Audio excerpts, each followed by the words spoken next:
Pathian kong shan rilzia lero puizia Amat hisen na lei le din ani A intiang lin zena atana sia A ayo a kovela da ani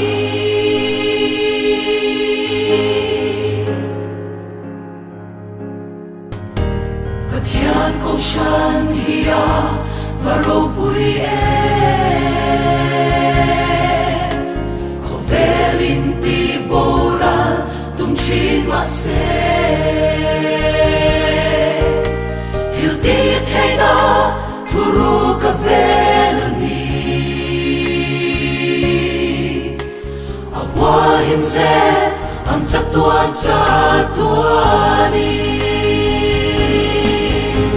Pathian kong shan lung pui chung a rem mi thi kho kul kong kha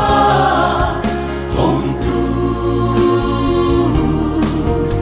van rong cha bi ko la sang tang chua tu kho vel thi me tu chu kong shan ani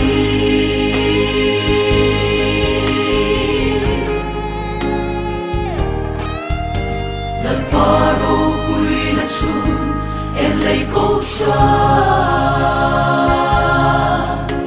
Ama a suai om chuan en kim hi pi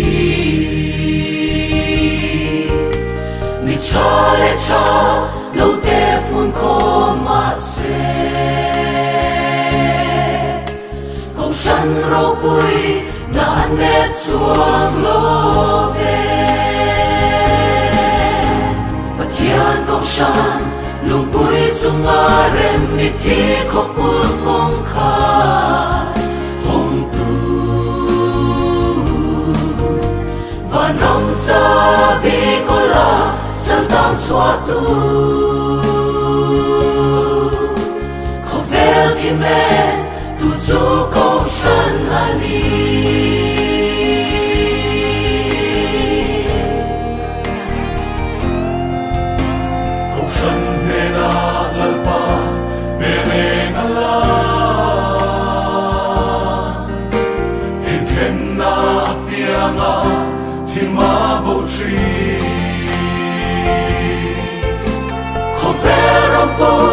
Krista tan chun en hi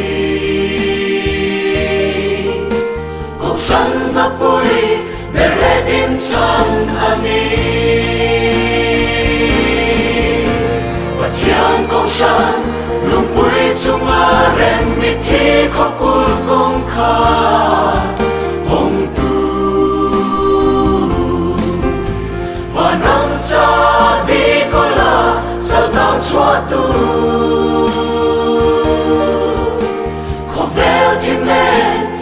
Chu kong shan ani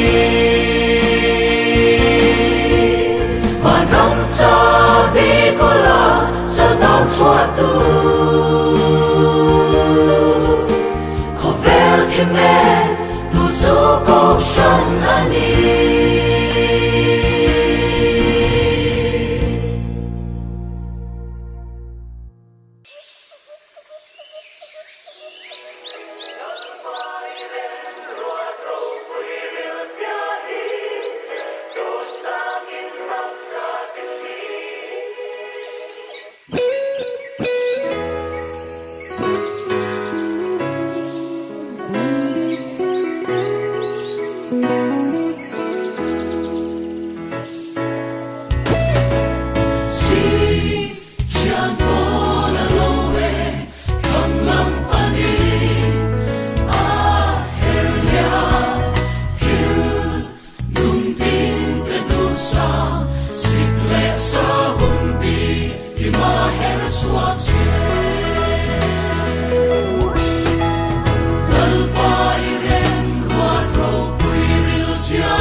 sân lâu tu choa sân ngài lâu tuy luang lệ tuy vô tên ở ba phật nan ri ăn xóa thiên na lệ thì phim tên thứ xiêm tình rèn tê số mình sai ân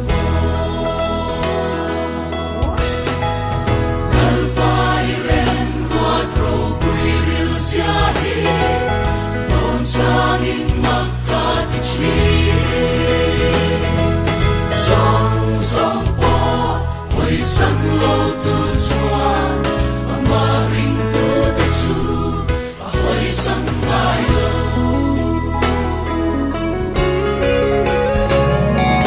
Thiu siam te em vô tu